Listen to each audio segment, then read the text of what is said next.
अस्सलामु अलैकुम वरहमतुल्लाहि वबरकातुहू। अऊज़ु बिल्लाहि मिनश शैतानिर रजीम। बिस्मिल्लाहिर रहमानिर रहीम। रब्बि इश्रह ली सदरी व यस्सिर ली अमरी वहलुल उक़दतम मिन लिसानी यफ़क़हू क़ौली। रब्बि ज़िदनी इल्मा व अमला। या मुक़ल्लिबल क़ुलूबि सब्बित क़ल्बी अला दीनिक। या रब्बि लकल हम्दु कमा यंबग़ी लिजलालि वजहिका व अज़ीमि सुल्तानिक। हम पढ़ रहे हैं सूरह अल बकरा का तर्जुमा और उसकी तफसीर। आज जो आयतें पढ़ेंगे वो हैं आयत नंबर 106 और 107। इसका तर्जुमा और तफसीर पढ़ेंगे। मज़ीद डिस्कस करने से पहले इस वीडियो को लाइक करें, शहनाज मकसूद चैनल को सब्सक्राइब करें और बेल आइकन को ज़रूर क्लिक करें। माँ नंसख, नहीं हम मनसूख करते, मिन आयातिन कोई आयत, और नुनसिहा या उसको भुलवा देते, नाती बिखैर मिनहा हम या इससे बेहतर, और मिसलिहा और इस जैसी। जैसा कि पिछली आयतों से ये बात पता चलती है कि यहूद को मदीने में आपसे वास्ता रहता, आपकी नबूवत पर और आपको मिलने वाली किताब पर यानी कुरान पर उन्हें बहुत तकलीफ़ थी अपने हसद की वजह से। अब वो वक्तन फ़वक्तन अपना गैज़ व गज़ब निकालते रहते हसद की वजह से। वो आपकी नबूवत को मुश्तबा बनाते, मुश्तबा यानी मशकूक, ऐसी ऐसी बातें करते जिससे लोगों के दिलों में आपके लिए और आपकी नबूवत के बारे में और कुरान के बारे में शक व शुबहात पैदा हो जाएं। क्योंकि शक पैदा जब हो जाएगा तो लोगों का एतबार उठ जाएगा, फिर वो उसे पढ़ेंगे नहीं, फिर वो आपको और आपकी तालीमात को नहीं मानेंगे। क्योंकि उनको इंतज़ार था कि नबूवत हम में से किसी के पास यानी बनी इसराइल में से आएगी, वहाँ नहीं आई बल्कि बनी इस्माइल में आ गई। अब उनकी सारी कोशिशें किस में लग गईं? किसी भी तरह इसको गलत साबित कर दो, इसको रोको, नहीं रोक सकते तो इसमें शक डालो ताकि लोगों का एतबार उठ जाए। इसके लिए वो मुख्तलिफ एतराज़ात करते रहते थे। इन एतराज़ात में से एक एतराज़ ये भी था कि अगर नबी सल्लल्लाहु अलैहि वसल्लम अल्लाह के रसूल हैं और कुरान सच्ची किताब है तो फिर क्यों ऐसा है कि कुछ अहकाम कुरान में ऐसे हैं जो तौरात में नहीं, यानी मुख्तलिफ हैं उससे, जो हमारे पास तौरात में नहीं और ये कुरान बताता है। या फिर ये कहते कभी कुरान में एक हुक्म आता है और फिर दूसरा हुक्म कुछ और आता है। अगर ये अल्लाह की किताब है तो एक मर्तबा आखिरी बात क्यों ना कह दी गई? ये नस्ख क्यों हो जाता है? पहले एक हुक्म आता है, फिर वो मनसूख हो जाता है, फिर दूसरा आता है। हम देखेंगे कि कुरान में आयत मनसूख मौजूद हैं लेकिन अहकाम बदल गए हैं। इस तरीक़े से वो कुरान के बारे में शुकूक पैदा करते थे। इसका जवाब अल्लाह सुब्हानहू व तआला ने दिया है कि हम कोई भी आयत अगर मनसूख करते हैं या इसमें तब्दीली करते हैं या इसको भुला देते हैं तो ऐसा नहीं कि हम बस छोड़ देते हैं, नाती बिखैर मिनहा। इसकी वजह यह है कि हम इससे बेहतर चीज़ लाते हैं। यानी पहले एक हुक्म लाए, कुछ अरसे बाद दूसरा हुक्म आया, जो बाद में आने वाला हुक्म था वो पहले से ज़्यादा बेहतर था। और मिसलिहा या बाज़ औक़ात हम उसी की तरह का ले आती हैं। ऐसा करना कुछ मुश्किल तो नहीं। अलम तालम अन्नल्लाह अला कुल्ली शैइन कदीर, हम नहीं जानते अल्लाह हर चीज़ पर कुदरत रखने वाला है। जहाँ तक नस्ख का ताल्लुक़ है तो यह कुरान पाक के उलूम में से एक इल्म है और इस पर कई कई किताबें लिखी गई हैं। ये एक तवील मौजू है जो मुख्तसर तौर पर यहाँ बयान कर रही हूँ। नस्ख क्या होता है, इसकी मिसाल क्या है? नस्ख की 3 बड़ी किस्में हैं। नंबर 1, नस्ख लफ्ज़ बकौल हुक्म, लफ्ज़ मनसूख हो गया, हुक्म बाकी रह गया। और इसकी मिसाल है आयत रिजम। रिजम कहते हैं शादीशुदा मर्द औरत से ज़िना करे तो इसको पत्थर मारकर हलाक किया जाए।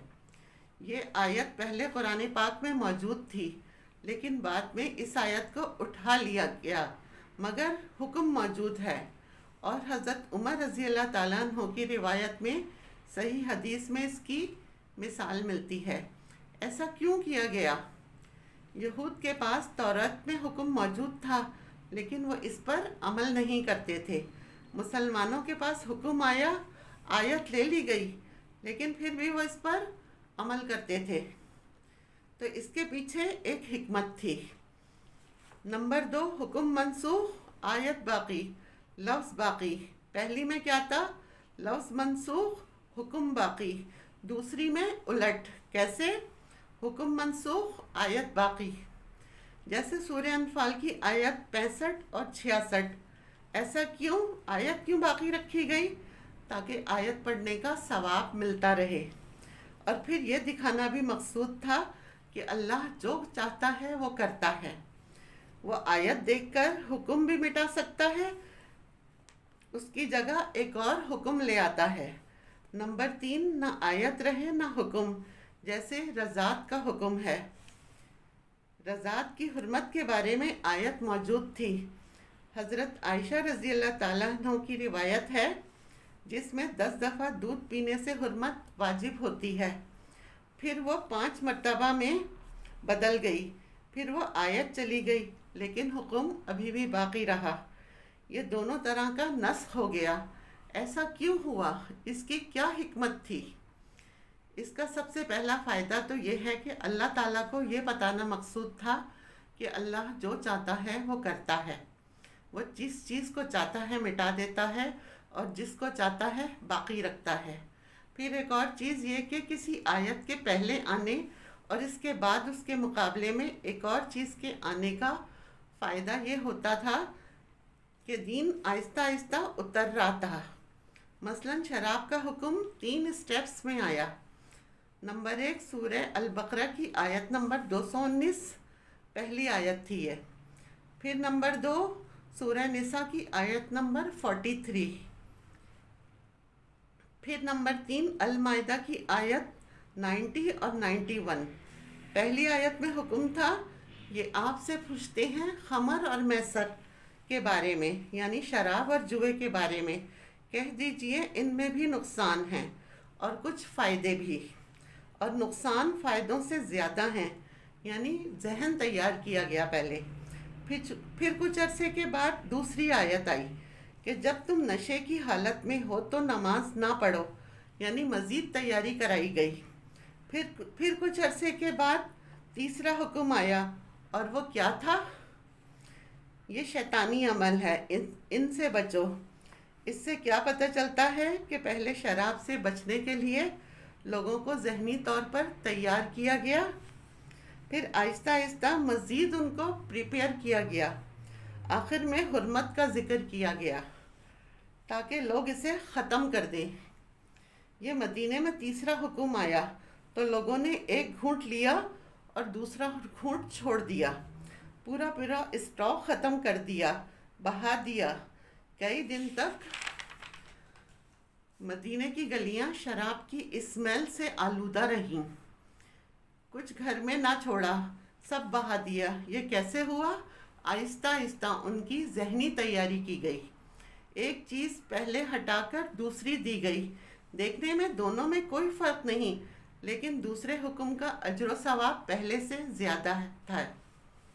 علم تعلم، پھر دوبارہ کہا گیا، کیا تم نہیں جانتے ان اللہ لہ ملک السماوات والارض، کہ اللہ ہی کے لیے ہے آسمانوں اور زمین کی بادشاہت۔ وما لکم من دون اللہ من ولی ولا نصیر، اور تمہارے لیے اللہ کے سوا نہ کوئی دوست ہے اور نہ کوئی مددگار۔ تو یہاں پر مراد کیا ہے؟ اگر آسمان اور زمین کی حکومت اللہ کے پاس ہے تو اس کا انتظام بھی پورا کا پورا اسی کے ہاتھ میں ہے، کوئی اور اس سے چھین نہیں سکتا۔ جب آسمانوں اور زمین کا انتظام اس کے پاس ہے تو پھر اسی کا حق ہے وہ جسے چاہے دے، کیونکہ ساری اتھارٹی اللہ کے پاس ہے۔ آسمان اور زمین کی ساری بادشاہت اللہ کے ہاتھ میں ہے، اور وہ جو چاہے حکم دے، اور اللہ کے سوا نہ کوئی تمہارا دوست ہے اور نہ تمہارا مددگار، کہ اگر تم اس کا حکم نہ مانو گے تو کہاں جاؤ گے؟ کون تمہیں بچائے گا؟ لہٰذا شکوک و شبہات کا شکار نہ ہو، بلکہ اس کے برعکس جو کہا جا رہا ہے اسے مان لو۔ وآخر دعوانا ان الحمد للہ رب العالمین۔